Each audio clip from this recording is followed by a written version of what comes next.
Good morning, everyone. A very warm welcome to this session on women and child trafficking. On behalf of the HDFE Department of Janki Devi Memorial College, I welcome Professor Swati Pal, our principal, and I welcome with immense pleasure Ms. Lalita Nayak from SPID, faculty members from JDM and other colleges and students. Uh, we really wanted Lalita ji to join us for this session because she's a veteran in the field of women and child trafficking. She has so much of grassroots experience to share with all of us. She's the founder and in charge of the Children's Center of SPID and also the Vice President, Society for Participatory Integrated Development. Lalita ji started her career way back in 1988 when she started visiting the red light area in the heart of the city, and she was working with the sex workers in the area, trying to understand the challenges they faced. And Lalita ji firmly believes that all human beings deserve to live with dignity. And in the year 1991, she started the Child Care Center to prevent child trafficking, abuse, and exploitation. Now the center is working 24/7. Lalita ji's effort right from the beginning has been to prevent second generation prostitution, sexual exploitation, and she wanted children to get out of the brothel environment and be in safe spaces.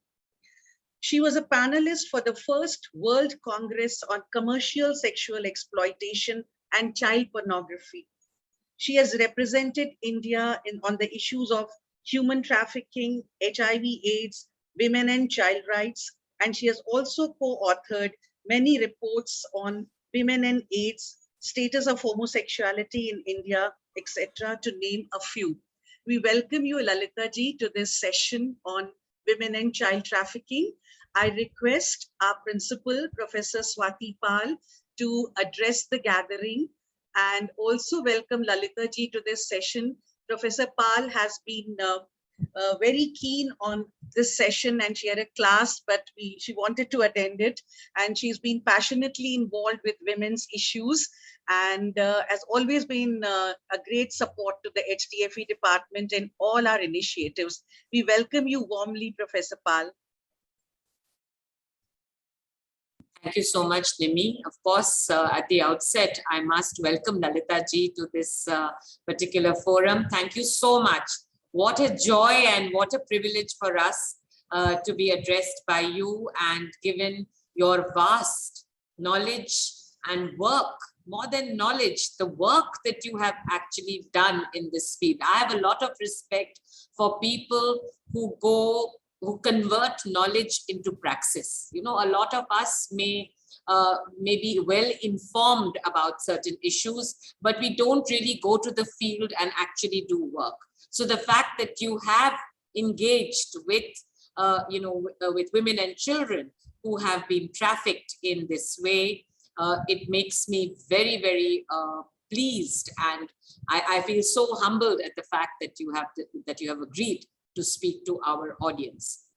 As far as HDFE or any other department of college is concerned, I am always very happy whenever an issue which affects us all, impacts us all is taken on, because I think true education is really about finding out what are the weaknesses in our society and doing our little bit to try and sensitize others and to help in removing these weaknesses, in strengthening society as best as we can.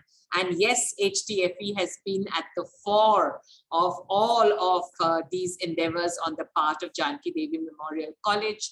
And I really must document my complete admiration for the department, and in particular for you, Nimi, in always being consistently concerned. You know, the important thing is being consistent. You know, it's not a one-time thing that you just have, or a fashionable thing. You know, these things can never be a fashion. And I want to say that to the audience here today, that let us not do things because it is fashionable to talk about women trafficking or child trafficking.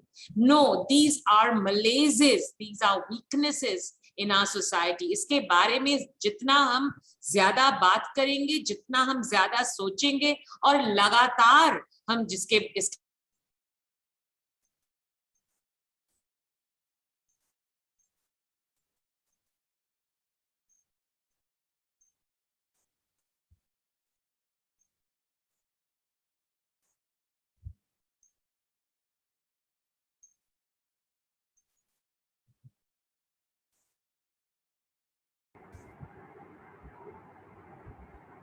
I think there is some network issue.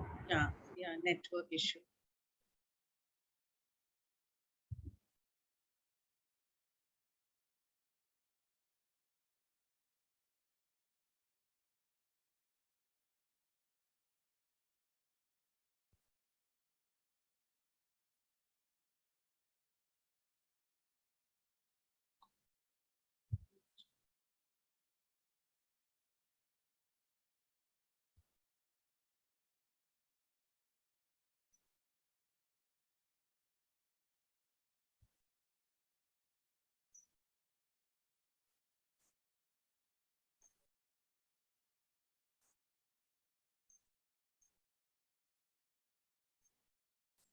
Just wait for a few minutes.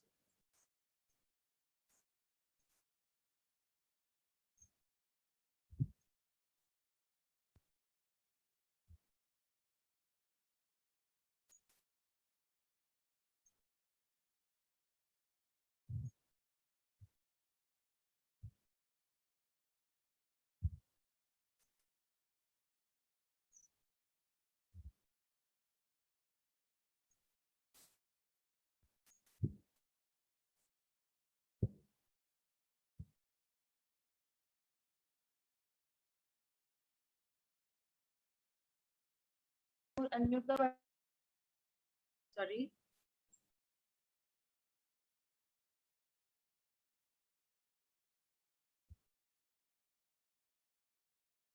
I'm so sorry about this. No problem. There's something really wrong. I just want to conclude very quickly because I don't want to stand in the way, you know, of Lalita ji's talk. I just want to say that if we want to change, अगर हमें अपने समाज को बदलना है, if we want to change, we have to relentlessly pursue those activities. We have to relentlessly pursue those and address those aspects which are really big blots in our society. And of course, nothing for me could be more inhuman. There are a couple of things I feel very strongly about. One is human trafficking, and women and children, even men are trafficked, by the way, but children being trafficked, it is nothing could be more inhuman. I don't know why we give certain qualities of humanity to human beings, because इंसान में इंसानियत तो हम बहुत कम देखते हैं. मुझे जानवरों में ज़्यादा इंसानियत दिखाई देती है. You know, sometimes I feel that. So of course, this is something I feel very strongly about. And the other thing that I feel strongly about is, of course, organ, the fact that human beings are often killed or they are forced into selling their organs, which is again absolutely inhuman. So today I won't, as I said, take on any more time. I'm eager to listen like everybody else to Lalita ji. Thank you so much for calling me, Nimi, and good luck, HDFE department.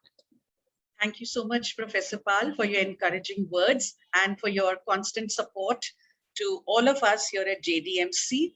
And Lalita ji, I welcome you warmly to this session and request you to initiate it. Thank you so much for accepting. Good morning, Nirmala ji, and my sincere thanks goes to Swati ji. Swati ji, good morning.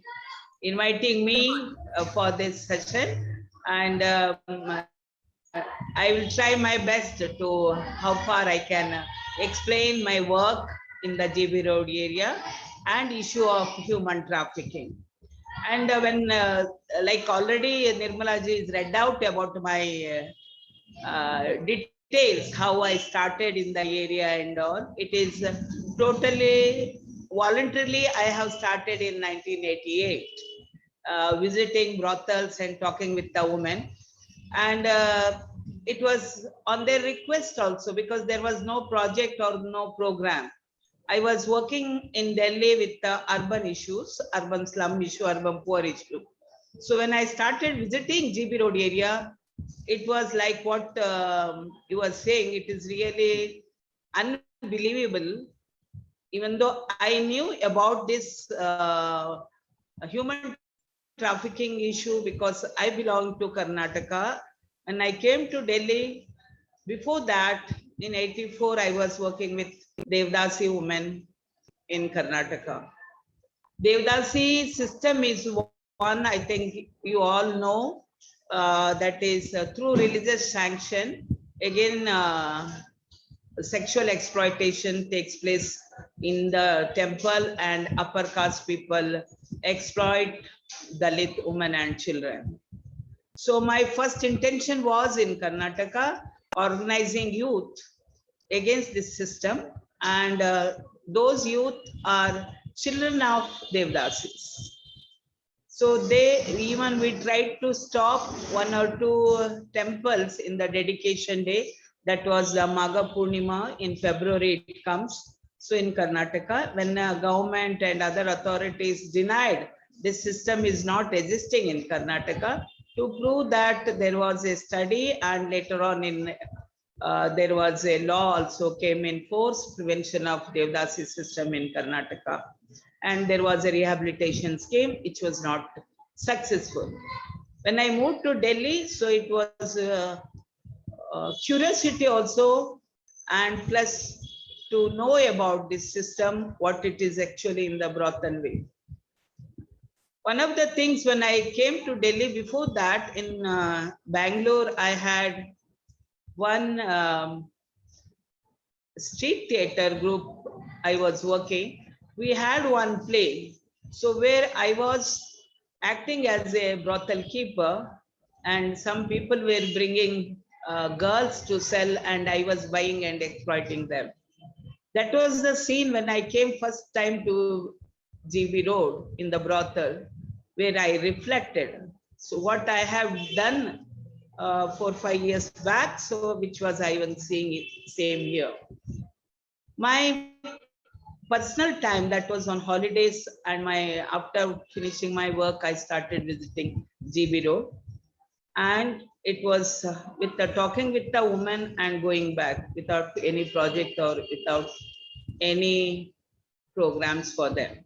But slowly they started asking about AIDS, not HIV, AIDS. So it was a question of why they were asking. So they started saying there was a police, and ICMR AIMS team came along with the police, and they forced for testing. And when women asked, they said it is for AIDS. More than 800 women were tested, but no result was given to them. So that was the beginning where activist role I started playing with other four or five activists. It was began in that time, my work in this area. So it was continued. So where women demanded, we are in hell, but kindly do something for our children. And in 1990, there was one meeting organized by the government of India, and the topic was rehabilitation for prostitutes and their children. It was my lobby with the government people, with the organizers, that women from the GB Road also attend that meeting. I asked for 10 people present, but they said no. Then I said I will not be attending. So it was bargaining with the officials. And later on they said, okay, you can bring 5 women. So coming morning, 7 in the morning to the brothels, visiting and taking 5 women to the venue of the government meeting and discussing there about their problems. And 2 days, it was 2.5 days meeting. Women silently sat till the last session. And because there was a lawmakers, intellectuals, big NGOs and government officials from the state and central government, they were attending that meeting. So woman said, so you have talked rehabilitation for us. Give us 1,500 rupees job and some kind of shelter for us, then we will leave this profession. So we are still struggling. 1990 to 2021, there was no proper rehabilitation or alternative job for these women who are in prostitution in the red light areas. So when we are talking about the red light area and trafficking, let us see what is trafficking first.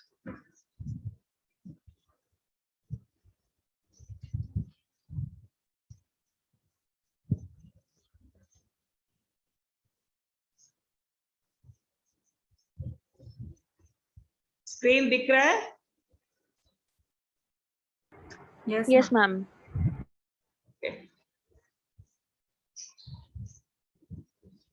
ये definition है UN का और इसी को हम लोग follow कर रहे हैं ट्रैफिकिंग के बारे में. हम लोग हिंदी में बोलेंगे अवैध व्यापार, इंसान का अवैध व्यापार. और इसमें हम लोग जब बोलेंगे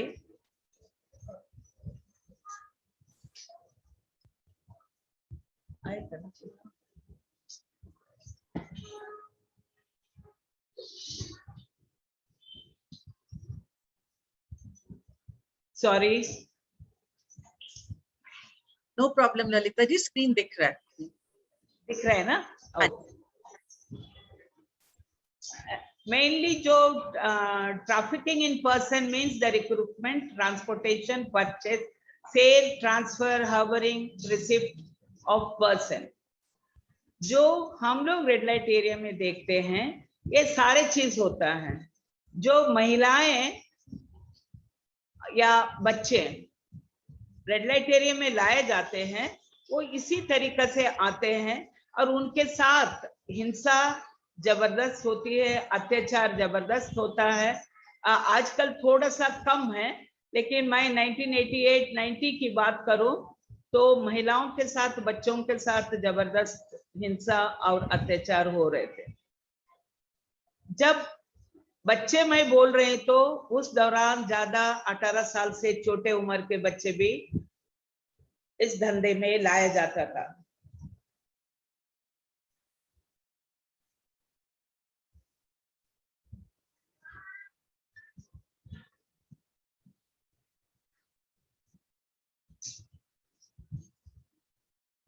अभी थोड़ा कम है क्योंकि लॉ एंड एनफोर्समेंट एजेंसी का बहुत ज्यादा ये है, इधर जोर है. थोड़ा सा रेड लाइट एरिया में, ब्रॉथल एरिया में इन लोगों का कम है अभी, बिलो 18 इयर्स को, माइनर्स को धंधा करवाने का.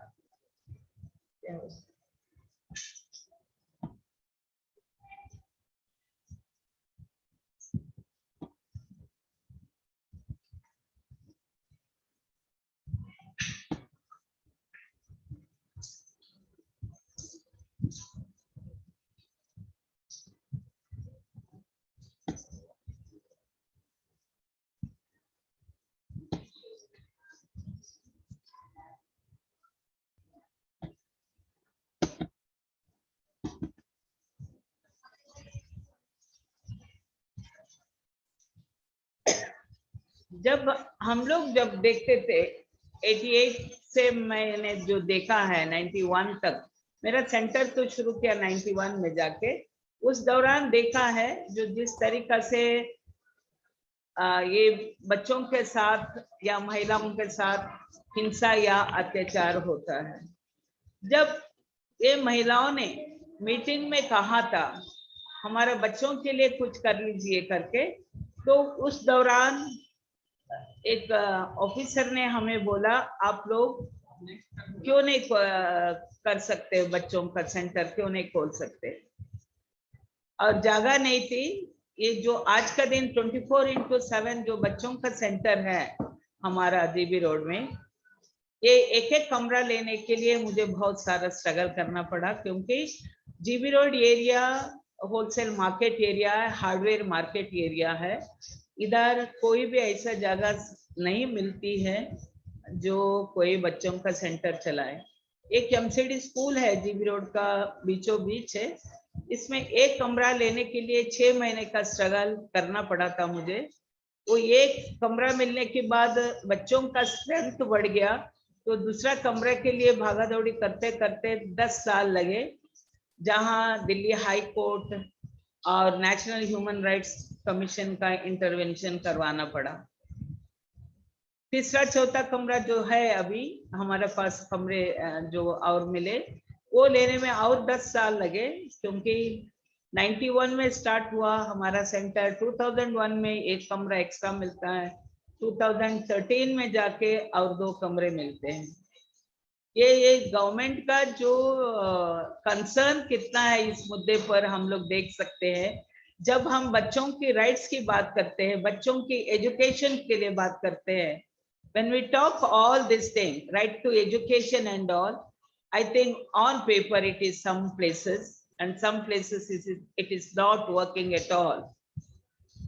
Concerning GB Road, that is women in prostitution and their children, it is a stigma, and nobody wants to uplift these vulnerable people or marginalized people. When Society for Participatory Integrated Development started this program, when it started, it was not SPID, it was myself and other people individually we started. Later on, to get the funding, we holded hand with other agency. After some time, they also left us. So then it was SPID. Through SPID, and we are running this center, so where I am vice president of this organization. Our main purpose is preventing child trafficking and giving them education. I always feel if you educate the child, that child will not never look back for mother's profession. Or if child begging child, if you see also, that child also will not go for that, where it will get good food and education. So children of prostitutes, when I say for them, good medicine is education to prevent.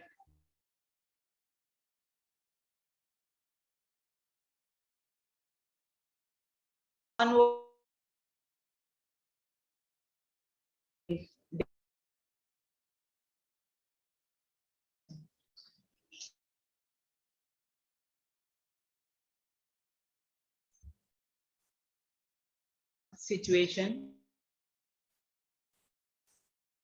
schools and to us. So motivation takes place very hard to us. So in the screen you can see trafficking for the trafficker in India or in the worldwide. For the traffickers, there is no need any capital amount, because for traffic human being, it is easily one can pick up the child.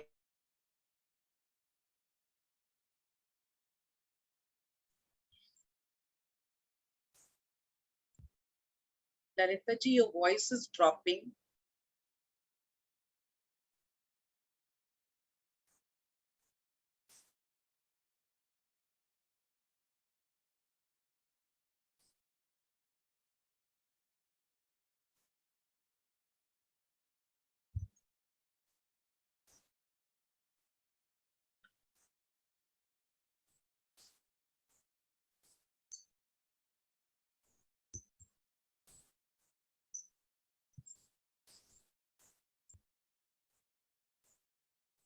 I think the weather being what it is, internet connectivity is really bad today.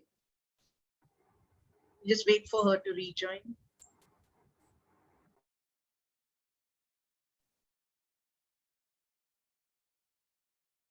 हाँ, Lalita ji unmute कर लीजिए अपने आप को, आप muted हैं, unmute कर लीजिए, माइक्रोफोन ऑन कर लीजिए।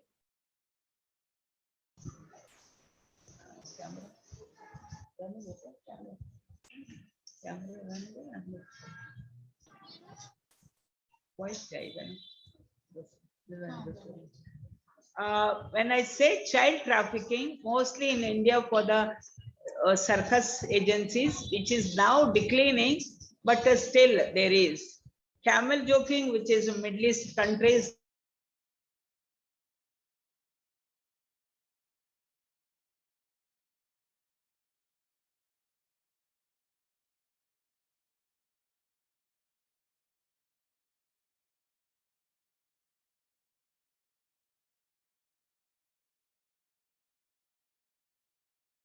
domestic help, which is some of the states are supplying zones, and there is always agents who will bring the girls or boys for the domestic help. Illegal adoption, even though we do have laws for adoption, still there is illegal way, which is a racket going on or goes on. Organ donation, which is illegal way, again we do have law for this about the organ donation. Again it is marriage, false marriage, child marriage, big racket. Most of our women in the brothel area with the false marriage assurance or boyfriends, they bring and sell the girls. So this is the one biggest thing, or that bondage. So when the woman comes, whoever buys that particular woman or child, so that child or woman is always in bondage. Or to the parents, who are parents, they give the money, trafficker give the money and bring the children and sell them. Lastly, which I have mentioned, commercial sexual exploitation, that is sex slavery or for the sexual abuse. So this is the main thing, which is even though we have laws in India, but again, I think I have started, I have modes of operandi. It is, I have talked with you all. We have in the under the Constitution, itself it is written when it is in 1956, it is when written our Constitution.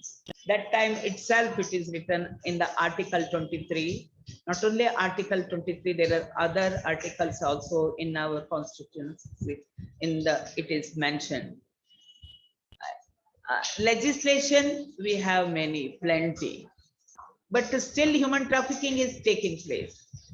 हमारे देश में जितना कानून बनते हैं उतने उसमें से लूपहोल्स निकल आते हैं और उसका गलत तरीका से इस्तेमाल किया जाता है. कानून ही नहीं है, हमारे बनते जाते हैं कानून, उसके साथ supreme court, high court, human rights commission अलग अलग तरीका से अपना अपना एडवाइजरीज देते रहते हैं. सुप्रीम कोर्ट, हाई कोर्ट्स अपना कुछ डिमांड रखते हैं सरकार से, इन बच्चों का कैसा रिहेबिलिटेशन करना चाहिए, उनके लिए क्या देना चाहिए. आज का दिन में भी सुप्रीम कोर्ट में एक केस चल रहा है, ये 2010 से चल रहा है. मेन इशू है जो प्रोस्टिट्यूशन में, सेक्स वर्क में महिला है, उनका और उनका बच्चों के लिए है. लेकिन हमारा एक है, हमारा पता नहीं है, एक तो हमारे मंशा ऐसी है जो कानून बनते हैं वो तोड़ने के लिए है. इस तरीके से हम लोग चलते जाते हैं. उसका एक वजह से आज का दिन में बहुत सारी महिलाएं, बच्चे बोलती हूँ तो लड़के भी है, लड़कियां भी हैं, इन लोगों का ट्रैफिकिंग होता है. और सिर्फ रेड लाइट एरिया में सबसे ज्यादा महिलाएं या बच्चियां, लड़कियां बेची जाती हैं.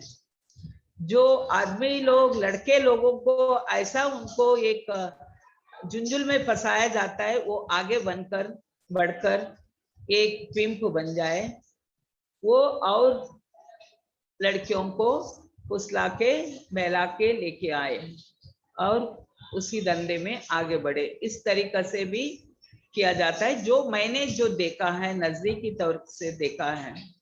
और आसान नहीं रहा है मुझे जो जीबी रोड में काम करने के लिए, बच्चों को बचाने के लिए। रेस्क्यू किए हैं लेकिन उसको डंडूरा नहीं पीटा, इसलिए नहीं क्योंकि एक जगह में हमने रेस्क्यू करके और उसके बारे में मीडिया में उधर इधर देने से आगे जो हम लोग दूसरा ब्रॉथल में जाएंगे, रेस्क्यू भी करेंगे और प्रिवेंट भी करेंगे और बच्चों का रिहेबिलिटेशन या महिला का रिहेबिलिटेशन सोचेंगे, वो नहीं हो पाता है करके।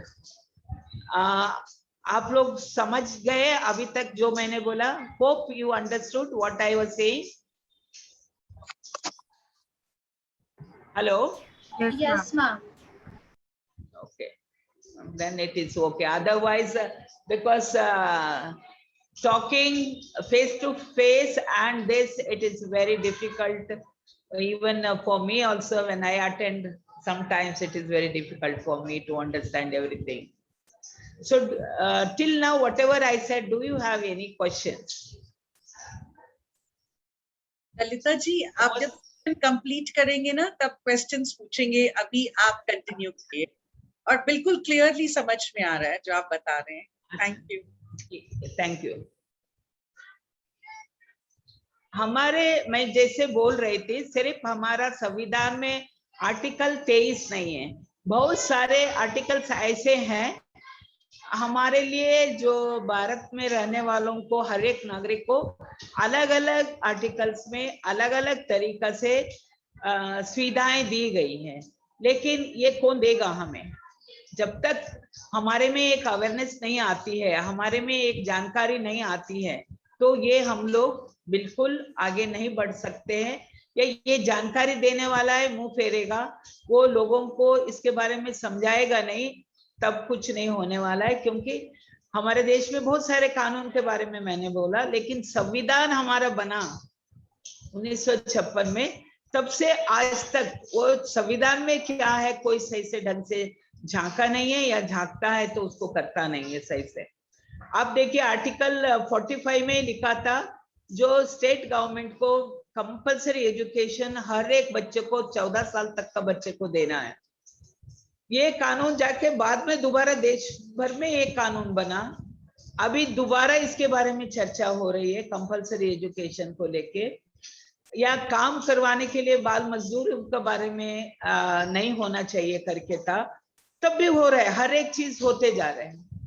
हमारे जो कानून ऐसे बने हैं, जो संविधान का बात, मैं इंडियन पीनल कोड के बारे में चर्चा करूं, ये आप बताइए मुझे, जो किडनैपिंग, जो माइनर बच्चों का, जो 18 साल से छोटे बच्चों का अलग अलग पर्पस के लिए हो रहा है, सिर्फ भीख मांगने के लिए नहीं है, या उनको लिए मजबूरी से अलग गलत धंधे में भी भेजा जाता है।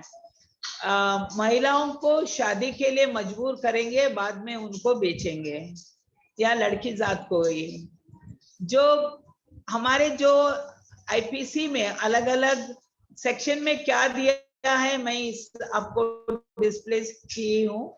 जो इसमें सबसे ज्यादा आप इवन जो फॉरेन बच्चे होंगे या लड़कियां होंगे, उनको लाएंगे हमारे देश में, उसके लिए कानून है।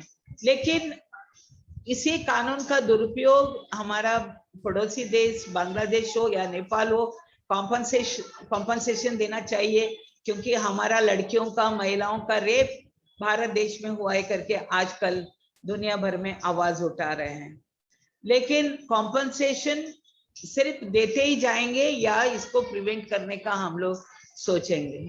चाहे दिल्ली का जीबी रोड में भी देखेंगे हम लोग, करीब 3% नेपाली लोग दिखाई देंगे, बांग्लादेशी भी दिखाई देंगे, लेकिन बांग्लादेशी कतई नहीं बोलेंगे वो बांग्लादेशी है, वो लोग बोलेंगे बंगाल के है बोलेंगे। आप चाहे ईस्ट बंगाल करके समझो या वेस्ट बंगाल करके समझो, यही अभी तक हो रहा है। जो स्लेवरी के लिए या प्रोस्टिट्यूशन के लिए बेचना या खरीदना कानूनन जुल्म है। जो बलात्कार करते हैं उस कानूनन जुर्म है, लेकिन ये कहाँ तक हमारा ये हो रहा है, सीधा सुविधाएं हम लोगों को ये कानून से मिल रही है। जो निर्भया कांड हुआ उस वक्त कानून में आईपीसी में कुछ संशोधन लाए, जो उस संशोधन का सही तरीका से इस्तेमाल नहीं हो रहा। एक्ट में थोड़ा कुछ लूपहोल्स है करके समझकर ये संशोधन लाए हैं आईपीसी में। लेकिन आईपीसी में जो संशोधन लाए हैं और हमारा संविधान में जो लिखा है और जो उसमें ज्यादा अंतर ही नहीं है। और हमारी भारत सरकार अभी जो इमोरल ट्रैफिकिंग का जो एक्ट ला रही है, तो उसमें ज्यादा कुछ बदलाव नहीं ला रही है। वो जो ट्रैफिकर्स को ज्यादा पनिशमेंट नहीं हो पा रहा है। जो अब तक सबसे ज्यादा पनिशमेंट हुआ है वो विक्टिम्स को हुआ है, सर्वाइवर्स को हुआ है, जो ब्रॉथल में पकड़ी गई या होटलों में पकड़ी गई महिलाएं, लेकिन क्लाइंट को नहीं होते आया है। तो ये एक हमारी दुर्दशा है। जो हमारे कानून में कानून के लिए काम करते हैं, वो लोग जिस तरीके से एक्सप्लेन करते हैं कोर्ट में, या हमारे कुछ जज लोग ये सुनना नहीं चाहते हैं, ये सबसे ज्यादा हमारी दुर्दशा है। ये हम सारे जो कॉलेज में जो स्टूडेंट्स हैं उन लोगों को यही बताना चाहेंगे, जो हम लोगों को जब तक हम लोग खुद एक ह्यूमन बीइंग नहीं बनेंगे, इंसानियत हमारे में नहीं रहेगा, तो बहुत मुश्किल होता है ऐसे महिलाओं के साथ या बच्चों के साथ काम करने के लिए। आप लोगों का प्रश्न होगा क्या हम लोग इंसान नहीं है? हम लोग सब लोग इंसान हैं, लेकिन कुछ जगहों में हमारी इंसानियत है ना, वो कहीं ना कहीं धोखा देती है हम लोगों को। नेक्स्ट आता है सीआरसी। सीआरसी को हम लोगों ने साइन करके कितना साल हो गया, अभी भी यूएन कन्वेंशन को लेके हम लोग बात करते हैं, लेकिन 90 का दशक में ये सीआरसी को हम लोगों ने साइन किया। अगेन उसमें प्रोटेक्शन देने की बात कहाँ है? बच्चों को किडनैपिंग का खिलाफ बात किया गया है, वायलेंस का खिलाफ बात किया गया है, फैमिली एनवायरनमेंट अच्छी होनी चाहिए बोला गया है, अडॉप्शन को लेके बात हुआ है। आप लोग सोचिए, अभी जो हमारा कानून में हो या संविधान में हो या सीआरसी बाद में आया, जो हम भारत सरकार सिग्नेटरी है इसमें, हर 5 साल में एक बार यूएन के लिए एनजीओ के लोग या बुद्धिवादी लोग या बाकी लोग चर्चा करते हैं। हर एक में हम लोग कहीं ना कहीं कमियां देख रहे हैं। ड्रग अब्यूज हो, सेक्सुअल एक्सप्लॉयटेशन हो, रिफ्यूजीज का हो, चाइल्ड लेबर का हो, ह्यूमन ट्रैफिकिंग का, सेल का हो या परचेज का हो, हर एक मुद्दे में हमारा सीआरसी में हम लोग बहुत कुछ मानते हैं, डंडोरा पीटते हैं, CRC is the best, but our संविधान इज द बेस्ट। उसमें बहुत कुछ लिखा गया है, उसको हम लोग कार्य रूप में सही तरीका से नहीं ला रहे हैं। यूएन सीआरसी में जो लिखा है उसको नहीं करेंगे, थोड़ा बदलाव लान, भारत सरकार भी टाइम पर बदलते रहता है अपना व्यूज को बच्चों को लेके, इसलिए भी कारण है हर 5 साल को यूएन की जो बनाई हुई कमेटी होती है, जो उस कमेटी को रिपोर्ट करती है, और वो कमेटी के रिप्रेजेंटेटिव है, वो हर एक देश को विजिट भी करते हैं उस रिपोर्ट को लेके, और लोगों से बातचीत भी करते हैं, और उनको सही जहां नहीं लगता है वहां वो प्रश्न करते हैं भारत सरकार को भी। भारत सरकार ही नहीं, हर एक देश को। जब महिलाओं के बारे में जो सीडा कमेटी है, वो भी हर 4 साल में एक बार रिपोर्ट लेती है और चर्चा होती है। हर एक चीज में हम लोग आगे है कानून को देखेंगे तो, लेकिन हमारे में कानून का ज्यादा पालन नहीं हो रहा है। हमारे जो ट्रैफिकिंग ऑफिसर्स है और कानून है ITPA, immoral trafficking and prevention act, जो अभी मौजूद है, जो 56 में बना, बाद में 59 में उसका संशोधन हुआ, उसके बाद में जाके संशोधन के लिए बातचीत अभी चलती आ रही है। करीब 35 साल से ITPA में संशोधन चाहिए करके बहुत सारे भारत सरकार और राज्य सरकारों ने पैसे खर्च किए, मीटिंग करना, सेमिनार करना, किस तरीका का कानून होना चाहिए करके। ये कानून सही ढंग का ट्रैफिकिंग को, ट्रैफिकर्स को पनिश करने के लिए लाने का पीछे मैं इस फील्ड में करीब 35 साल से ज्यादा हो गया, तब से देख रही हूँ। वो कानून अभी भी पार्लियामेंट में पेश होते आ रहे हैं। एक बार पेश होता है, वो बाद में डस्टबिन में जाता है, क्योंकि उसका खिलाफ आवाज उठती है। यही होते आ रहे हैं अभी तक। और हमने इसमें, आप लोग स्क्रीन में देख रहे हैं, स्पेशल ऑफिसर को ITPA के अंडर अपॉइंट करना चाहिए, रेस्क्यू ऑपरेशन किसने करना चाहिए, मैजिस्ट्रेट को क्या पावर दी तरीका से चर्चा किया गया है उनको। और लेकिन चर्चा में हर चीज आ जाते हैं। हमारा जो रेस्क्यू करने के बाद बात आती है, तो रेस्क्यू कौन कर सकता है? हमारा होम मिनिस्ट्री का under anti human trafficking units बने हैं। वो लोग कहीं भी जाके काम कर सकते हैं, क्योंकि वो भारत सरकार के अंडर आते हैं। लेकिन जो स्पेशल पुलिस ऑफिसर जो अंडर ITPA बना जाते हैं, वो अपना जुरिडिक्शन में ही सिर्फ काम कर सकते हैं। तो ये दो व्यत्यास है ITPA में और जो ट्रैफिकिंग पुलिस ऑफिसर में और स्पेशल पुलिस ऑफिसर में। और जैसे रेड लाइट एरिया में सिर्फ स्पेशल पुलिस ऑफिसर हो सकते हैं, एंटी ह्यूमन ट्रैफिकिंग यूनिट से ट्रैफिकिंग पुलिस ऑफिसर, वो लोग डायरेक्टली रिपोर्टिंग उन लोग लोकल पुलिस को भी कर सकते हैं या अंडर होम मिनिस्ट्री करेंगे वो लोग। जो मेडिकल एग्जामिनेशन जो रेस्क्यू करने के बाद की बात आती है, तो मैं उसमें उनका एज मालूम होना बहुत जरूरी होता है।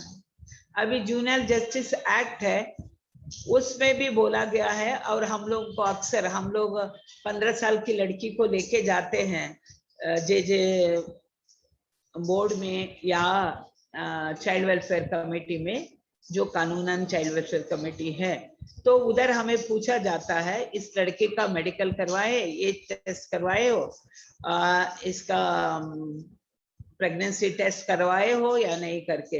ये सारे हम लोगों को पूरा करना होता है, खाना पूरी करके ही उस बच्चे को प्रोड्यूस करना होता है। वो भी प्राइवेट डॉक्टर नहीं, गवर्नमेंट हॉस्पिटल से होना जरूरी होता है। तभी तो वो जो रेस्क्यू की गई है वो माइनर है या मेजर है करके डिसीजन लेंगे। वो भी जो अंदाजन 17 से 19 साल का करके रिपोर्ट देते हैं, वो बहुत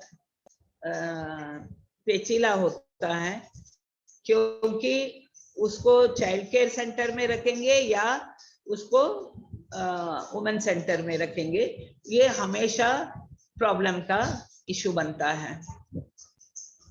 मैं लास्टली बताना चाहूंगी, जो भी सर्वाइवर है, जो हम लोग रेस्क्यू करते हैं या जो ट्रैफिकिंग विक्टिम है, चाहे बच्चा हो या महिला हो, उसको डिग्निटी में रहने का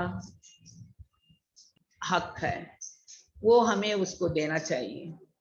उसको किसी तरीका का हार्म नहीं होना चाहिए।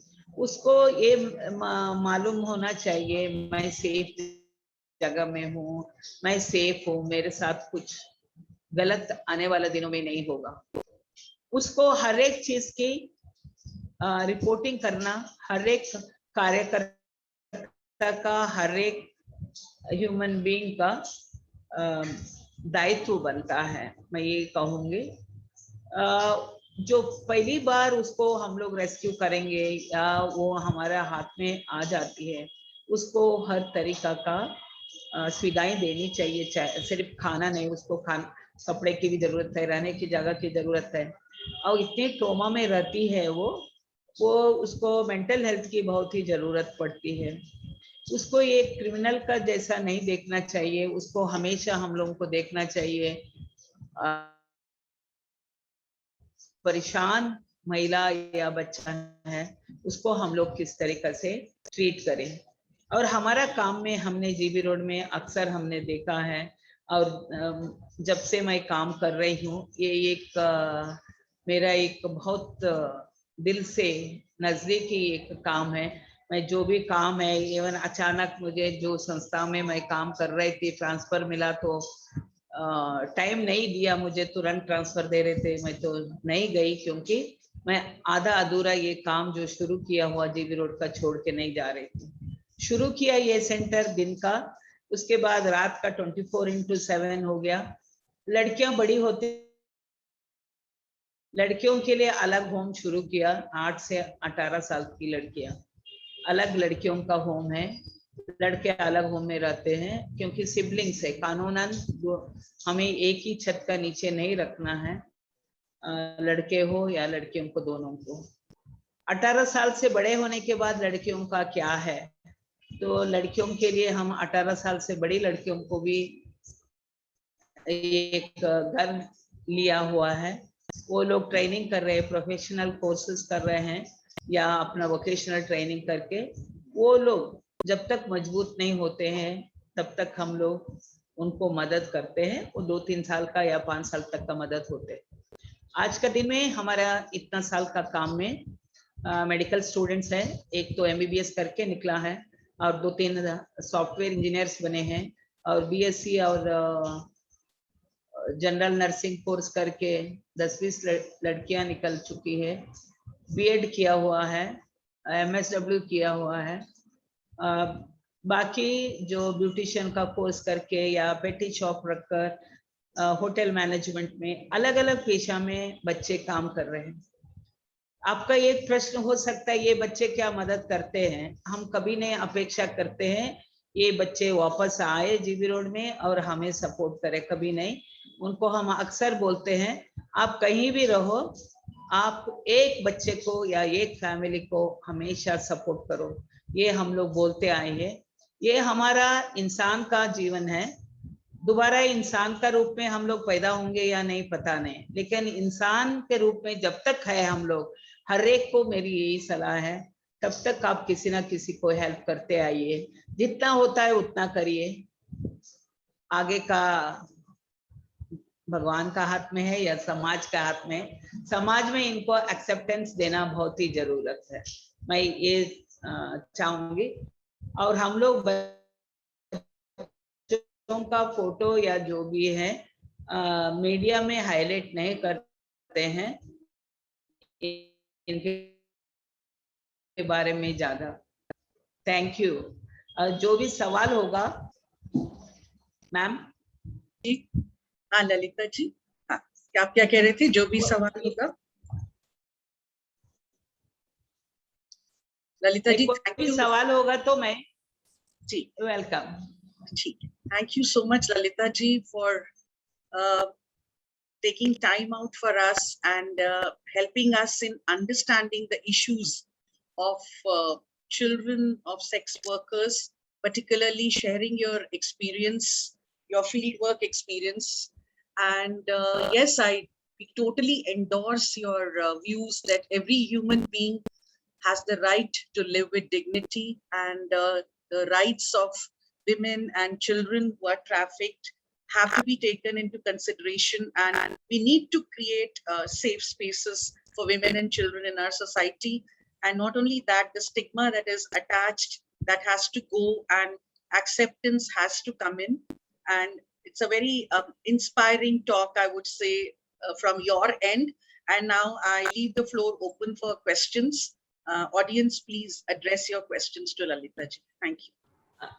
Ma'am, there is one question came in the chat. They say in the corona pandemic, there is sex workers are saying not getting ration.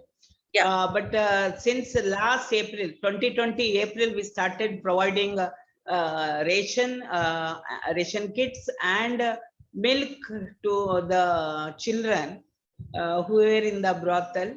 And this year also we just completed last, no, in the August itself, last distribution we have done. We are not in the social media on this issue that much because we are raising funds and we are providing rations. If you go to the brothels and ask school से, मंदिर वाला school से आप लोग को ration मिला था, वो लोग बोलेंगे क्या क्या मिला था करके।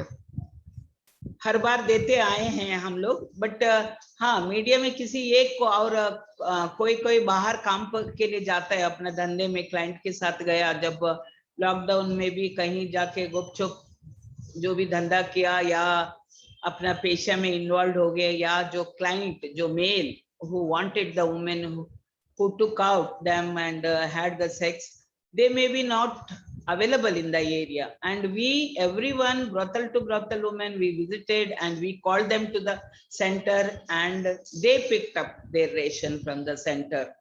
ये नहीं है हम लोग 1200 महिलाओं तक हर बार में रेशन दिया है। बच्चे जो कमरे में थे, करीब 50 बच्चे थे, जो एक साल नहीं, जो पैदाइश का बच्चे से 6-7 साल तक का बच्चे, प्लस प्रेग्नेंट वुमेन जो थे एंड लैक्टेटिंग मदर्स, उनको भी हम लोगों ने दूध, मदर डेयरी का दूध डेली सप्लाई करते थे हम लोग, डेली आके कोई ना कोई लेके जाता था।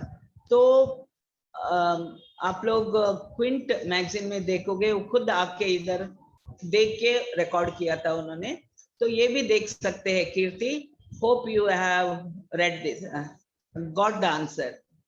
Yes, thank you for addressing that question. And Lalita ji, आपके सेंटर में अभी कितने बच्चे हैं? हमारा सेंटर में अभी 56 बच्चे हैं, 56 के, और एज ग्रुप क्या होगी उनकी? 2 साल से 15 साल तक के हैं। Okay okay. और 18 साल से प्लस वो लोग अलग जगह में है, उनका जो नर्सिंग का, जनरल नर्सिंग का कोर्स कर रहे हैं, प्राइमरी टीचर्स ट्रेनिंग कोर्स कर रहे हैं, और हमारा SPID का ही ट्रेनिंग सेंटर है for youth, that is skill development training. एक नांगलोई में सेंटर है, एक उत्तम नगर में है, उधर भी ट्रेनिंग कर रहे हैं, और होटल मैनेजमेंट का कोर्स कर रहे हैं।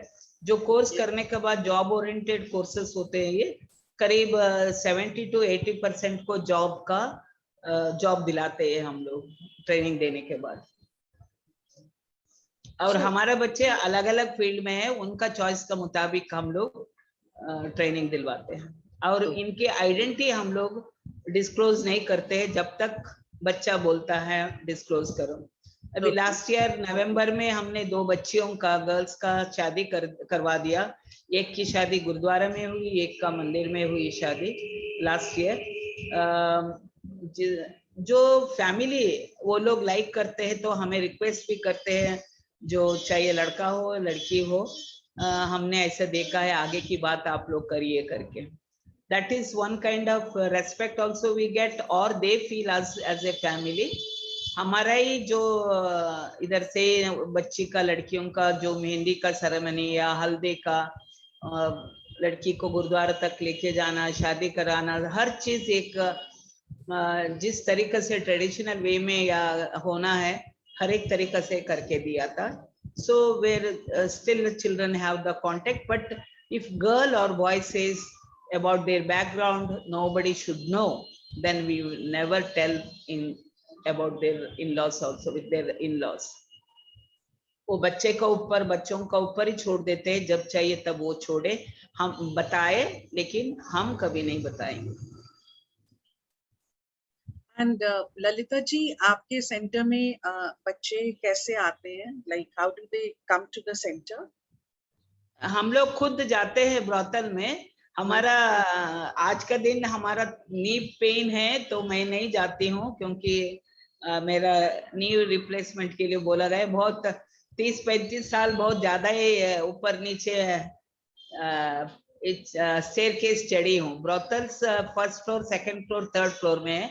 हमारे दूसरे कोलिग्स जाते हैं, उनका आउटरीच प्रोग्राम है, मैं हफ्ते में 3-4 बार जाते हैं, ब्रोथल टू ब्रोथल विजिट करते हैं। एक नया बच्चा या नया महिला है तो उनसे बात करने की कोशिश, या उधर जो कंट्रोलर है उससे बात करके उसके बारे में जानकारी लेना, बार बार जाना, उसी कमरे में बच्चा होगा तो समझाना, जो सेंटर तक बच्चे को लेके आने के लिए बोलना, ये हम लोगों का एक प्रक्रिया है, हमारा काम का एक हिस्सा है।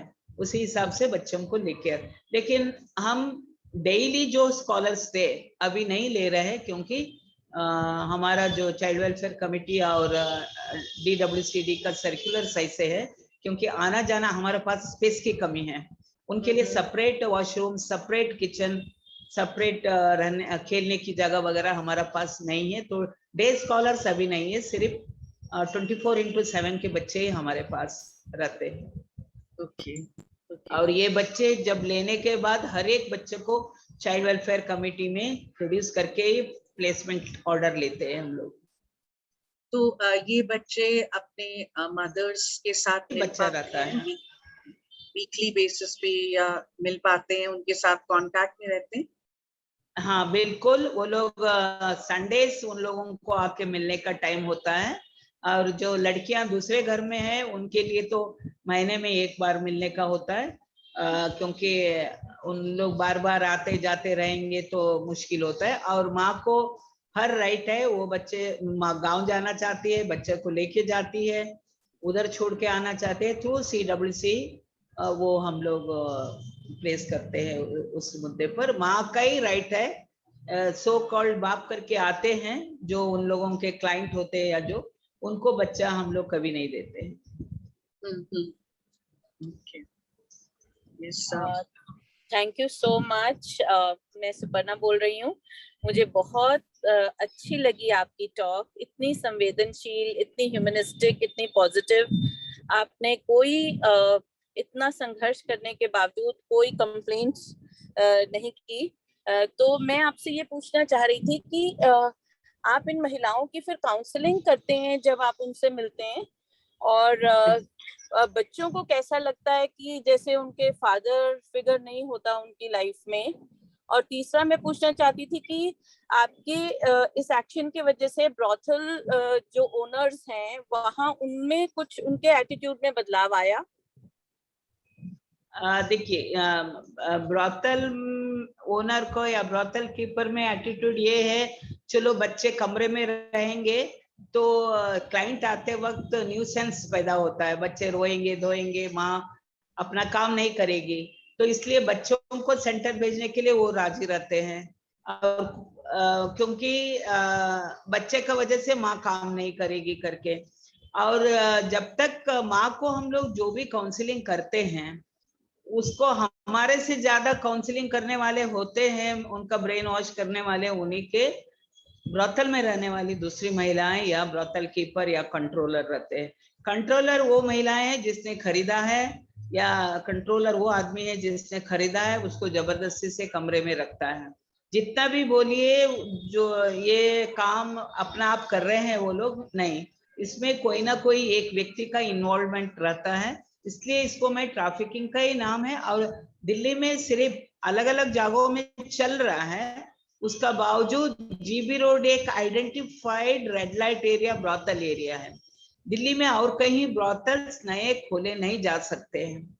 और बच्चों को जो माँ बोलेगी फलाना पिता का नाम है उसी हिसाब से चलते हैं, क्योंकि सारे बच्चे ब्रॉथल में पैदा हुए नहीं होते हैं। जब माँ का डोमेस्टिक वायलेंस या दूसरा हस्बैंड की डेथ हुई है या गांव में कोई आपातकाल हुआ है, उस वजह से वो किसी का जंगल में आके रेड लाइट एरिया तक पहुंची है, तो बच्चा का पिता कोई गांव में भी था तो उसका नाम देती है। कोई महिला बोलती है नहीं मेरा नाम से ही चलेगा, हमारे लिए वो चल सकता है। आजकल स्कूलों में भी 80 का जो सुप्रीम कोर्ट का ऑर्डर था, माँ का नाम पर भी बच्चा का एडमिशन हो सकता है। तो पिता का नाम नहीं है तो भी चलता है तो भी चलता है। बच्चे लोगों को अभी जो फिलहाल हम लोग डायरेक्टली कभी नहीं पूछते पिताजी नहीं है तो आपको क्या महसूस होता है, कभी नहीं पूछते हम लोग, क्योंकि हम डायरेक्टली बच्चे के साथ माँ का पेशा क्या है, माँ क्या करती है, उससे आपको क्या लगता है, ये नहीं पूछते। जिस दिन बच्चा पूछता है, बच्चे को मालूम होने के बाद मुझे ये अच्छा नहीं लगता है, माँ ये गंदा काम में क्यों है, माँ कम से कम झाड़ू पोंछा करके हमें पाल सकती थी, ये बात बोलती है ना, तब हम लोग उस बच्चे को उस तरीका का काउंसलिंग के लिए उस समझाने की कोशिश करते हैं। जो माँ तो अनपढ़ रही है, आपको पढ़ने लिखने के लिए उन्होंने भेजा है, उसको आपको एक सुरक्षित जगह दिया है, आप उस जगह में रह के पढ़ लिख कर बाद में माँ को इधर से हटा सकते हो।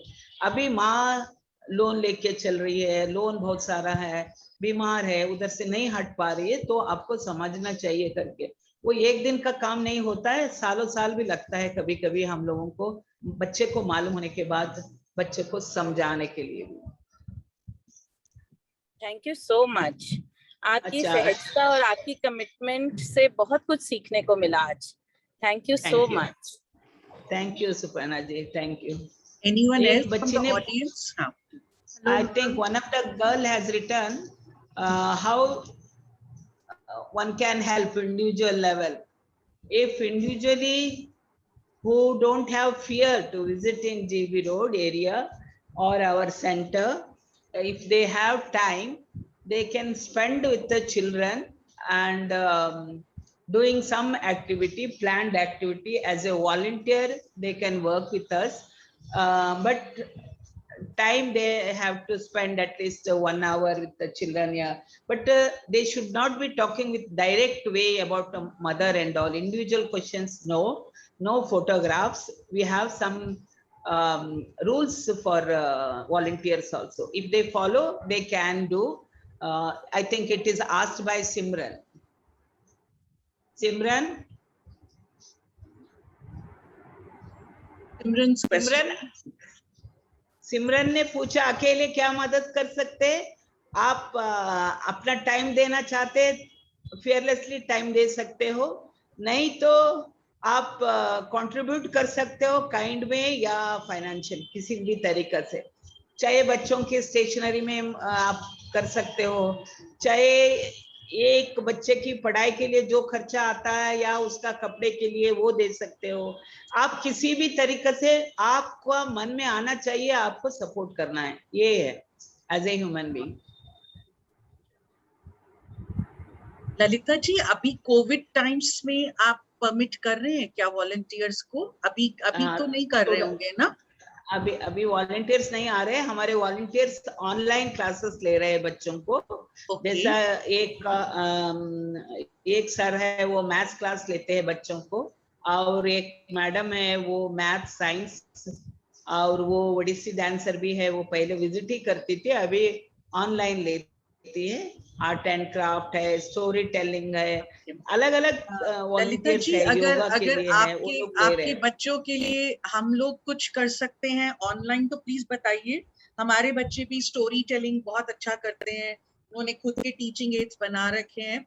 या अगर आप चाहते हैं कि मैथ्स में, इकोनॉमिक्स में आपको कोई हेल्प चाहिए तो हम अपने कॉलेज के टीचर्स को भी बोल सकते हैं, वो क्लासेस ले सकते हैं उनके लिए।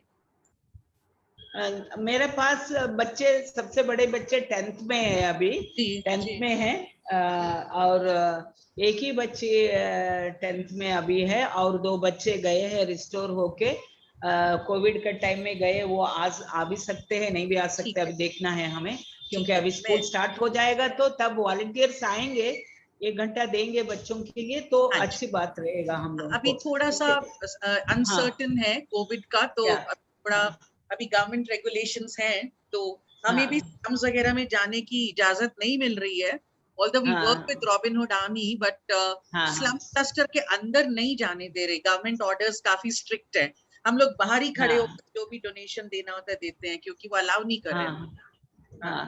But anyway, we would love to help your we would love to help your children. अगर उन्हें कोई भी एजुकेशन में हेल्प चाहिए और ऑनलाइन हमारे टीचर्स विलिंग होंगे पढ़ाने के लिए, मैथ्स हो, इकोनॉमिक्स हो, हिस्ट्री हो, जो भी डिपार्टमेंट्स हमारे कॉलेज में हैं, we would be happy to help the children.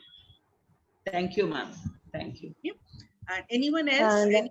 Yeah, Lalita ji नमस्कार, this is नीता, मैं IT कॉलेज में पढ़ाती हूँ, और आपकी बातें सुन के, जैसा सुपर्णा मैम ने बोला, अनिमी मैम ने बोला, आपकी स्ट्रगल देखकर आई थिंक दिल और आंखें दोनों भर आती हैं ऐसी बातें सुन के। एंड बहुत बार हम लोगों को, I think many of us who are in this profession, हम लोगों को ये फील होता है बहुत बार, एक लिमिट लगती है।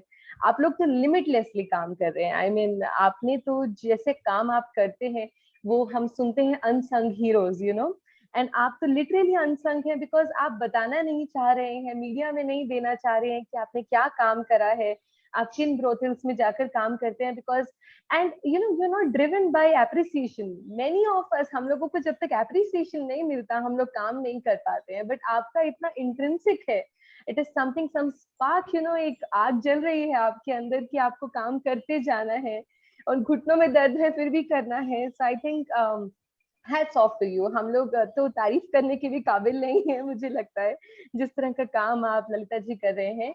और एक सवाल जो हमेशा से मेरे जहन में रहा है, मुझे लग रहा है मैं आज आपसे पूछ सकती हूँ।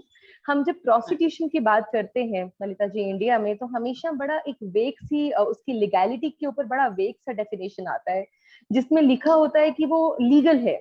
अगर हम गूगल करते हैं कि is prosecution legal in India, तो it says it is legal in India, but बड़ी हैरानी होती है कि उसके साथ एक्सेप्शंस कई सारी हैं कि प्रोस्टिट्यूशन लीगल है मगर पिंपिंग इलीगल है, प्रोस्टिट्यूशन लीगल है मगर ब्रोथल को ओन करना इलीगल है। तो आप इतने समय से इस चीज में रहे हैं, थोड़ा सा बताइए कि एक्चुअली में क्या मतलब लीगैलिटी है कितनी इस सीन में, इस पूरे सीन ऑफ प्रोस्टिट्यूशन में, कितना कितना ऐसा है जो कानूनी है और कितना ऐसा है जो गैर कानूनी है। Thank you so much. Thank you Meeta ji. Actually India में देखा जाएगा तो प्रोस्टिट्यूशन लीगल भी नहीं, इलीगल भी नहीं है, ये लटका हुआ मुद्दा है। बट 18 साल से बड़े बंद कमरे में दो लोग अपना मर्जी से, कोई चीज लेना देना नहीं, पैसे का मामला नहीं या कोई मामला नहीं है, वो अपना सेक्सुअल एक्टिविटी में इन्वॉल्व होते हैं, वो लीगल बोला जाएगा। बट जब थर्ड पर्सन का इन्वॉल्वमेंट होता है, एक को दिखा के दूसरा पैसा लूटता है, वो इलीगल है। जो अंडर ITPA ब्रॉथल चलाना इलीगल है, living with earning of prostitute is illegal, वो पनिशेबल है। लेकिन आज का दिन महिलाओं की आवाज ये है, हम कमाते हैं किसके लिए? अपना बच्चों के लिए ही तो कमाते हैं। बट अभी दूसरा एक तरीका अपनाया गया, 18 साल तक के बच्चों को आप सुविधाएं दे सकते हैं, 18 से बड़े वालों को आप सुविधाएं देंगे तो वो इलीगल है करके। ये सारी चीजें हैं। बट मैं प्रोस्टिट्यूशन को लीगलाइज करो, ये कानूनन मान्यता मिलना चाहिए करके मैं कतई कैंपेन नहीं करती हूँ, क्योंकि भारत देश में एक लड़की जात का साथ बहुत अत्याचार होते हैं, भेदभाव होता है। तो मैं लड़की को, औरत को जिस्म बेच के खाओ बोलूं, वो मेरे लिए, मेरा आत्मा के लिए सही नहीं बैठता है। बट मैं उससे लीगलाइजेशन का पक्ष में मैं नहीं हूँ। वो कानूनन मान्यता मिलेगा तो आज का दिन में आपको मालूम है हिंदुस्तान में इवन बैंड है, चाहे बिहार में हो या मध्य प्रदेश में हो या अलग इसमें, लड़कियों का बाजार लगता है, लड़कियों को बेचा जाता है 5-10 हजार में, तो वो बाजार से खरीद के लाते हैं लोग। और कुछ हमारी कम्युनिटी ऐसी है, चाहे बेडिया कम्युनिटी, नट कम्युनिटी या कबूतर कम्युनिटी या प्रेरणा नेट ट्राइब कम्युनिटी, ये लोगों का ट्रेडिशन है, फॉलो होता है, अपना फैमिली का ट्रेडिशन है। लड़की जात को सेक्स वर्क करके, माने सेक्सुअल एक्सप्लॉयटेशन में उसको इन्वॉल्व होना ही है, कमा के देना है। आदमी लोग, भाई क्लाइंट लाएगा बहन को, आदमी अपना ओन पति लाएगा क्लाइंट अपना बीवी को, ये भी ट्रेडिशन है। तो आप लीगलाइज करोगे इन लोगों को और भी अच्छा मिल जाएगा ना। और छोटे बच्चों को तो बेचते हैं कुछ कम्युनिटी में, जो जिसको बच्चा नहीं है या खरीदना है या आगे लेके जाके उसको और ज्यादा पैसे के लिए बेचना चाहते हैं, वो बेचना फरोखना भी है छोटा बच्चों को या बड़े लोगों को। तो आप एक कानूनन मान्यता देते हो, लीगली लाइसेंस देते हो, so selling your body is legal, so then we are where we are going and taking for our girl children in India. जब एक साइड में आप बोलोगे लड़की जात को पढ़ाओ आगे बढ़ाओ, दूसरा तरफ बोलेंगे नहीं वो पढ़ लिख के क्या करेगी, 18 साल होते उसको एक ठप्पा दे दो, लाइसेंस दे दो, वो काम करेगी, ये धंधा करेगी, ये बहुत गलत होगा। इसलिए मैं लीगलाइजेशन का पक्ष में नहीं हूँ, लेकिन उनके साथ अत्याचार होता है और मुझे मालूम है मैं बढ़ावा नहीं दे रही हूँ। मैं रेड लाइट एरिया में काम कर रही हूँ, उनका बच्चों के लिए काम कर रही हूँ, महिलाओं के लिए काम कर रही हूँ, लेकिन मैं प्रोस्टिट्यूशन को बढ़ावा नहीं दे रही हूँ। ये एक सबसे बड़ा घाव है। मैं घाव में मुलायम पट्टी कर रही हूँ, सर्जरी नहीं कर पा रही हूँ, मैं सर्जरी नहीं कर रही हूँ। मुलायम पट्टी इसलिए कर रही हूँ मैं क्योंकि ये लोग हमारा समाज के बीच में है, ये ब्रतल में है। ये बच्चों को आप अच्छा शिक्षा दोगे तो बच्चे कम से कम इस धंधे में आगे नहीं जाएंगे, या माँ को आप मोटिवेट करते आएंगे तो एक दिन माँ इस पेशे से बाहर आ सकती है, उसको कोई अल्टरनेटिव जॉब मैं दूंगी। तो ये लॉन्ग प्रोसेस है। माँ को, बच्चों को तो मैं शुरुआत से ही कोशिश करती हूँ अलग रखे माँ बच्चे को, तो बच्चा पढ़ लिख के कुछ बने। जैसे मैं शुरुआत में बोल रही थी, एजुकेशन एक बेस्ट मेडिसिन है ये बच्चों को इस पेशा से दूर रखने के लिए। मैं कहूँ मैंने अब तक इतना साल से काम करते आई हूँ, मैं जब से काम करने लगी हूँ कोई माँ ने अपना ओन बच्चे को इस धंधे में नहीं लाया है। इसलिए मुझे ये अच्छा लगता है, मैं बोल सकती हूँ। तो बच्चे को एजुकेशन देना बहुत जरूरी है, और लीगली क्या है उससे ज्यादा हम देखें हमारे समाज में एक्सेप्टेंस नहीं है। वो हम लोग क्या गलत जो गालियां निकालती है आदमी का मुंह से या औरतों से, ये गंदी गाली इन्हीं औरतों को लेके ही चलती है ना आज का दिन में भी। हर गालियां तो इन महिलाओं को लेके, तो एक्सेप्टेंस नहीं है। आदमी को औरत चाहिए, सोने के लिए चाहिए, लेकिन उसको एक इज्जत नहीं देता है आदमी। तो जब तक ये चाहत आदमी की रहते हैं, औरतों को इस तरीके से जुल्म औरतों का साथ होते रहेगा, तो इसलिए मैं कानूनन मान्यता का पक्ष में नहीं हूँ। जी, थैंक यू। बहुत बहुत बहुत बहुत धन्यवाद ललिता जी। बहुत अच्छे से आपने एक्सप्लेन किया ललिता जी, सच में। Thank you. Anyone else? Prerna, would you like to? Ma'am, Prerna this side from Janki Devi Memorial College.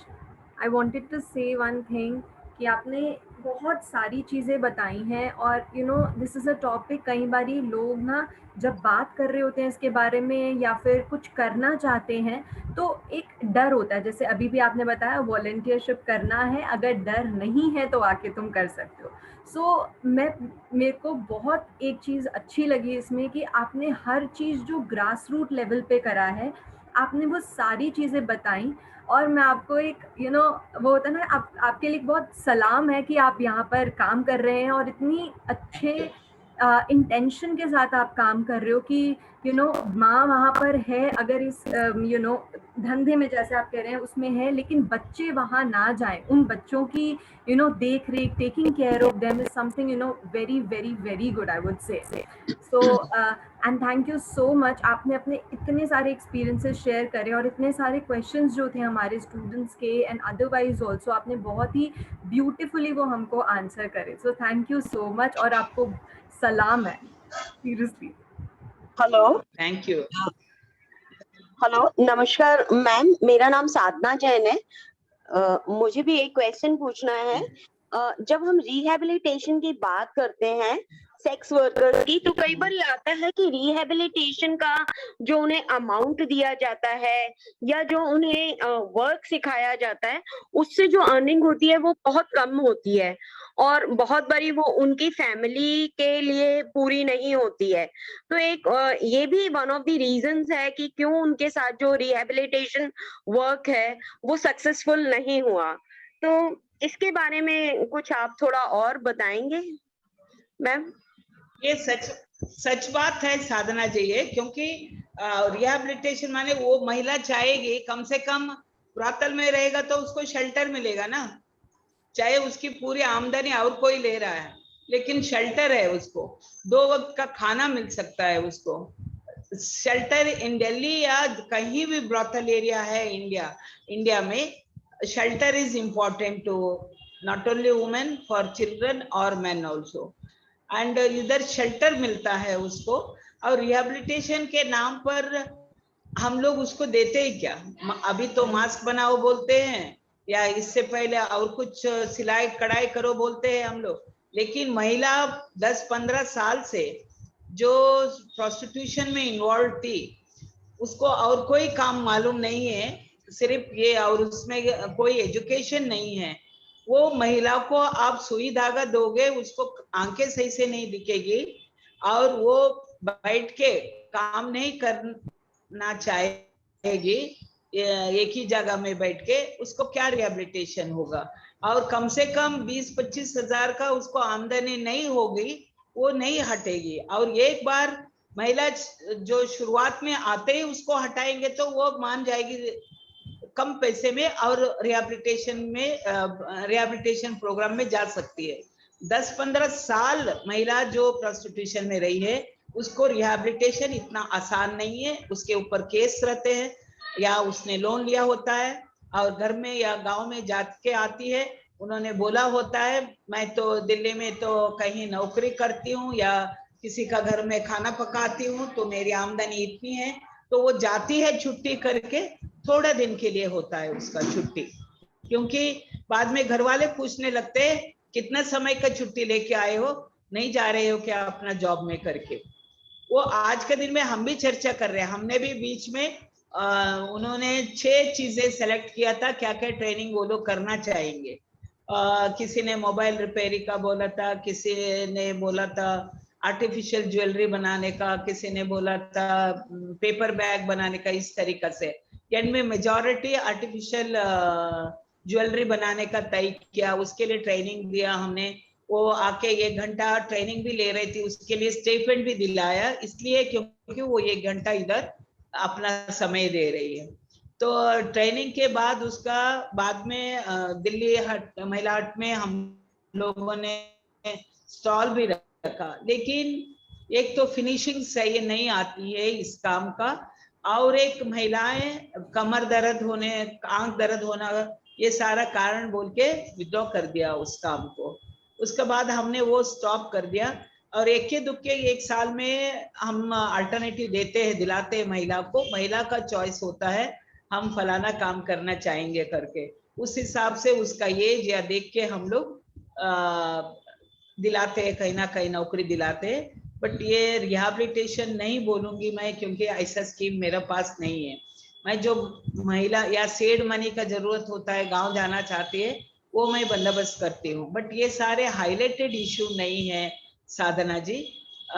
मुझे लगता है महिला को ब्रॉथल से हटना है तो उसको शेल्टर की जरूरत है, कहीं ना कहीं रहना चाहती है वो, और वो सपोर्ट कर रही है अपना फैमिली को, डिपेंडेंट पर्सन को, उसके लिए उसको पैसे की जरूरत है। इवन दो वो controlled by someone else, that particular lady, she gets her bakshish from that client, उसके her whole earning goes to controller, she gets only food and clothing, और कुछ नहीं मिलता है उसको, कुछ महिलाओं को। उसका बावजूद वो वहीं रहना चाहती है, क्योंकि उसके ऊपर कोई ना कोई केस रहता है, केस का खत्म होने के बाद गांव जाऊंगी सोचती है। इस तरीके से वो लोग डील करते आते हैं। और एक क्वेश्चन और पूछना था मैम मुझे, ये जैसे हाँ आपने बताया आईसीएमआर ने उनके HIV एड्स की टेस्टिंग करी, तो इसका क्या इंसिडेंस निकला? और आजकल काफी स्टडीज इस तरह की आई हैं जो ये बताती हैं कि कॉन्डोम प्रमोशन के कारण अब मैक्सिमम महिलाएं जो हैं जो सेक्स वर्क में इन्वॉल्व हैं, वो अपने क्लाइंट्स के साथ इस बात पे नेगोशिएट कर पाती हैं और अपने आप को काफी हद तक STDs एंड HIV एड्स से प्रोटेक्ट कर पा रही हैं। तो ग्राउंड लेवल रियलिटी क्या है मैम, इसके बारे में मुझे थोड़ा जानना था। देखिए 1988 की बात है, हमारा भारत में चर्चा करने लग गए हैं HIV एड्स को लेके। हम लोगों ने 86 में 88 में जो 800 महिलाओं का टेस्टिंग हुआ था उसमें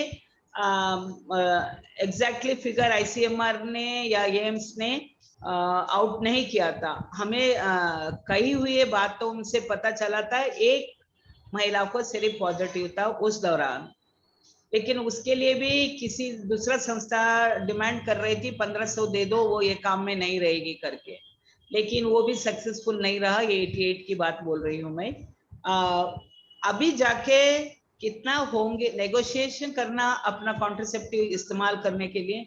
सुबह से महिला नंबर में बैठी है, रात तक एक आदमी आता है तो उसको बोलेगी बिना कंडोम नहीं बिठाएगी, तो वो आदमी तो बोलेगा उसके लिए तो बीबी है, इसके लिए इतना दूर आने की जरूरी नहीं है। वो दूसरा महिला का पास जाएगा, वो कमरा नहीं तो दूसरा कमरे में जाएगा, वो तो अपना काम पूरा करके ही जाएगा। लेकिन ये महिला पूरा दिन बैठी ना, उसकी आमदनी नहीं होगी। एंड में जाके महिला अखबार में कितना भी आएगा नेगोशिएट करके 100% यूसेज हो रहा है। I don't feel that is truth. ऐसा कभी पहले था, अभी भी नहीं है। Oh, very sorry, State. Thank you so much. Thank you. Any more questions? Anyone from the audience? एक बच्ची ने पूछा है कैसे वॉलंटियर हो सकते हैं। मेरा नंबर है मैम के पास। volunteer, ma'am. And we will be getting from Lalita ji we have her phone number. Yes, and yes, yeah. contact them and we will be working ma'am. with them. We are going to Yes. work with them anyway. Yeah. Yes. Lalita, we will be working with you. Thank you, Nirmala. Janki Devi College will Yeah. be working with you. Thank you. And Lalita Nirmala ji, ji.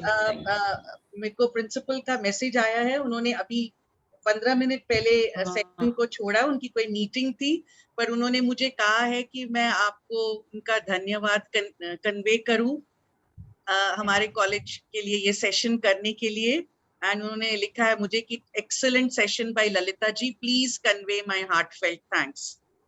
तो स्वाति पाल ma'am ने आपके लिए भेजा है, मैं convey कर रही हूँ। And on behalf of HDFE department of Janki Devi memorial college, a huge thanks to you for accepting to come and मैं कभी नहीं भूलूंगी, मैंने आपको फोन किया, आपने धन्यवाद। जरूर आपने जैसे ही मैंने फोन किया आपको, आपने एकदम से हाँ कर दी। आपने कहा कि मुझे रिक्वेस्ट मत करो, मुझे सिर्फ टाइम और डेट बता दो, ये कहा था आपने मुझसे। And thank you for being so accessible to us. And I must thank Sudha Parthasarathy for giving me your contact, because I just mentioned to her that I want somebody to speak on child trafficking, but I want somebody who's done field work, you know, has community experience. And she said, no one better than Lalita ji for that. And I think truly said, and आपसे बेहतर कोई हो ही नहीं सकता था resource person इस session के लिए। इतना पैशन और इतनी कमिटमेंट के साथ, सिंसियरिटी के साथ जो आपने 1988 से आप काम कर रहे हैं। It's a long journey. People work, they work for a year or 2 or 3 and then they give up. But this kind of a sustained effort that you have shown only reflects your passion for the cause, and kudos to that. And I'm sure you will go way ahead, you know, in doing great work in this area, which is such a difficult area to work in. It's not easy. It's not easy at all to work on an issue like women and child trafficking, but you have done it and you have proved it that it can be done provided one has the will. Thank you so much. My heartfelt thanks to you. And thank you participants from JDMC and faculty members from other colleges, my own HDFE department from other colleges, and dear students. I think this session would have been an eye-opener for all of you, just the way it has been for me. We read in books, we read in journals, we read articles on child trafficking, but what you get firsthand from a person who has done groundwork is entirely different. And it's really touching and moving, actually. Thank you so much, Lalita ji, once again. And I would request all the participants, we want a group photograph with Lalita ji. Please unmute your cameras. One group photograph, please, for today. Everyone, please, my humble request to everyone. Meeta, Sadhna, everyone, please. One photograph with Lalita ji. Please. Disha Sharma, Suparna, Shreya, Neelam, everyone, please.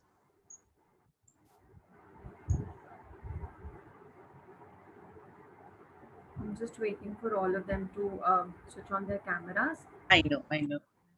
Today's been really bad with network, you know. Anu, please unmute your camera.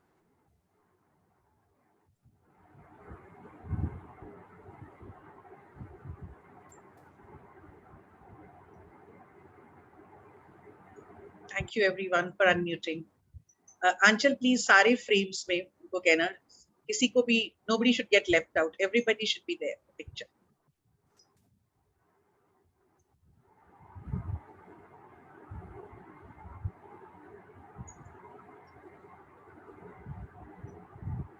Tell me when it's done, huh?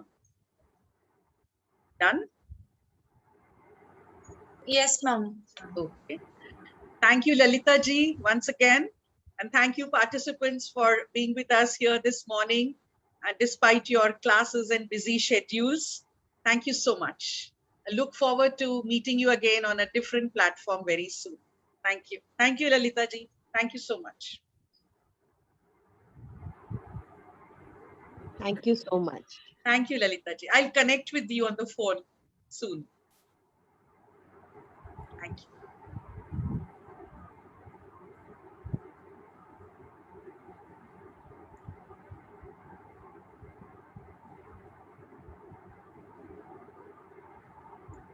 JDM students, your class is about to begin. It's 12:30 already. Thank you, everyone. You can leave the session now. I'll just end the session. Just a Yeah, second. yeah.